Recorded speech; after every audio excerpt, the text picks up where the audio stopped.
बहुत पहले की बात है। एक शिल्पकार मूर्ति बनाने के लिए जंगल में पत्थर ढूंढने गया।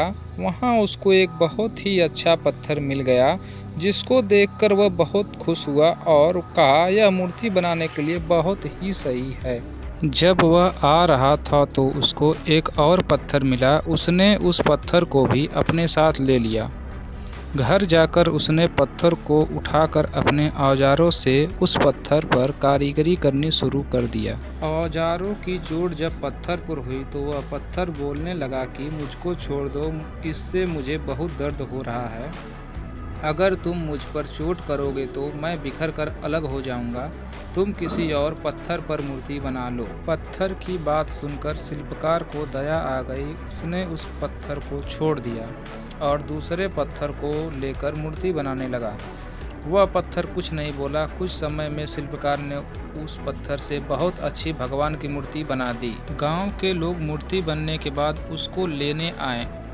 उन्होंने सोचा कि हमें नारियल फोड़ने के लिए एक और पत्थर की ज़रूरत होगी।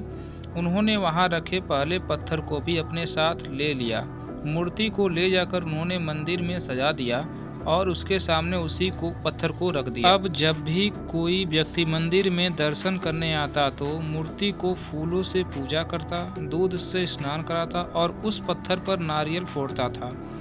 जब लोग उस पत्थर पर नारियल फोड़ते तो बहुत परेशान होता, उसको दर्द होता और वह चिल्लाता, लेकिन कोई उसकी सुनने वाला नहीं था।